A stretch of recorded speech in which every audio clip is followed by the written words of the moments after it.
The lights inside the grand theater glow softly as the audience settles into their seats, unaware that something rare and deeply moving is about to unfold. This is not just another audition day. This is the day when innocence, struggle, and wonder walk hand in hand onto one of the biggest stages in the world. Backstage, a small group of children stand close together, their hands slightly trembling, their eyes wide with hope. They are mini magicians, poor Filipino kids who have traveled far not just across oceans but across lives shaped by hardship, faith, and an unbreakable belief in dreams. They come from narrow streets where houses are made of tin and wood, where rain leaks through roofs, and where power outages are common.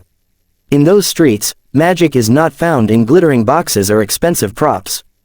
It is found in laughter after hunger, in creativity born from nothing, and in children turning scraps into miracles. These kids learned magic not from famous schools or grand theaters, but from watching old videos on borrowed phones, practicing in alleyways, and performing for neighbors who paid them with applause instead of money. Their leader is the oldest among them, still barely a teenager, yet carrying the responsibility of a guardian. He learned magic to distract his younger siblings from empty plates and long nights. Every trick he performs carries a memory of why he started. Every smile hides years of struggle. Beside him are smaller children, some so young their feet barely touch the ground when they sit. Their clothes are simple, slightly worn, but clean and neatly pressed, as if today is sacred. As they wait, they hold on to each other, whispering prayers in soft voices. One child clutches a small charm, another closes his eyes and breathes deeply. They are nervous, but not afraid. They have faced worse than a stage. Hunger taught them courage, poverty taught them patience, life taught them how to smile even when things hurt. The stage manager calls their number. The children freeze for a second, then step forward together. As they walk out, the massive theater opens before them like a dream too big to be real. Thousands of eyes turn toward them. The judges sit tall behind their desk. The lights feel hotter now. The silence feels heavier. The oldest boy steps forward and introduces them in a calm but slightly shaking voice. He explains where they are from, how long they have practiced, and why they love magic. He speaks about dreams in simple words, but every sentence carries truth. He says magic helped them forget hunger. Magic helped them believe tomorrow could be better. Magic made them feel powerful in a world that often made them feel invisible. The judges listen closely. One leans forward, curiosity written across his face. Another smiles gently, sensing something special already. The audience grows quiet, sensing that this is not going to be ordinary. The music begins softly. The children move into position with surprising confidence. Their hands, once shaking, now steady with focus. The first trick is simple, yet executed with perfect timing. A scarf vanishes and reappears in the hands of the smallest child, who beams with pride. The audience chuckles warmly, already charmed. Then the magic grows deeper. Cards appear from thin air, coins multiply, objects transform. But what truly captivates the room is not the tricks themselves.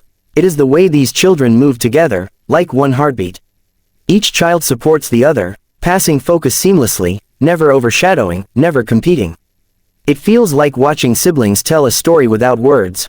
As the performance continues, something unexpected happens. The magic becomes emotional. One child pretends to drop a prop, acting embarrassed, only for another to turn it into a breathtaking illusion. The crowd laughs, then gasps. The children smile at each other, silently saying we did it. Halfway through, the oldest boy pauses. He looks toward the judges and then toward the audience. The music softens. He lifts a small, worn notebook and explains that this was where they first wrote their dreams. He flips through blank pages, showing that once there was nothing. Then with a gentle wave, the pages fill with drawings of stages, stars, and smiling faces. The audience erupts in applause, some already wiping tears. The final act builds slowly. The children form a circle.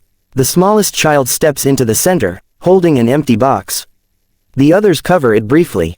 When they reveal it again, the box overflows with colorful ribbons, lights, and symbols of hope. Then one by one, the children pull out objects that represent their lives.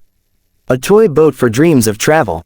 A book for education. A loaf of bread for hunger turned into hope. Each reveal hits the audience straight in the heart. The final illusion is breathtaking. The lights dim. Smoke fills the stage. For a moment, everything is quiet. Then suddenly, the children appear in different positions, as if teleporting. The crowd leaps to its feet. The judges stand, mouths open in disbelief. The performance ends with the children bowing together, hands linked, eyes shining with disbelief and joy. For a moment, there is silence. Then the theater explodes. Cheers, applause, tears.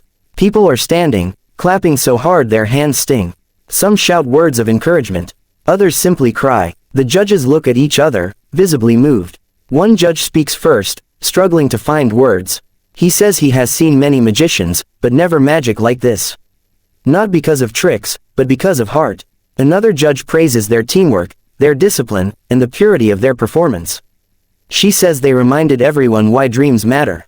The toughest judge leans forward, eyes softer than anyone has ever seen.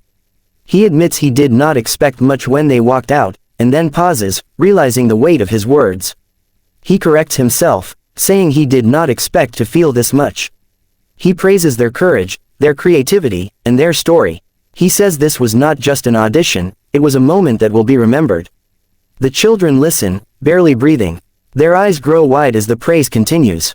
When the final vote is announced, it is a yes. Then another yes. Then another. The last judge pauses dramatically, smiles, and delivers a powerful yes. Confetti does not fall, but tears do. The children hug each other, some laughing, some crying openly. Backstage, they collapse into each other's arms. For a moment, they forget the cameras. They forget the stage. They are just kids who dared to dream and were heard. The oldest boy wipes his eyes and thanks his younger teammates for trusting him. The smallest child jumps up and down, shouting that they did it. Their story does not end there. That performance travels across the world through screens. People from different countries watch and feel inspired. Donations begin to pour in. Messages of love and support fill social media. Schools reach out, opportunities open, but even with all the attention, the children remain humble. They still practice together. They still share meals. They still laugh over simple jokes. Back home, their neighborhood gathers around a small screen to watch the replay. Parents cry seeing their children shine. Neighbors cheer. For one night, the streets feel brighter. Dreams feel closer. What makes these mini magicians truly enchanting is not just their skill. It is their spirit. They remind the world that talent can rise from anywhere. That magic does not require wealth, only imagination. That, even the smallest hands can create the biggest miracles. As the lights fade on that unforgettable audition, one thing becomes clear. These children did not just perform magic. They became magic. And their journey has only just begun.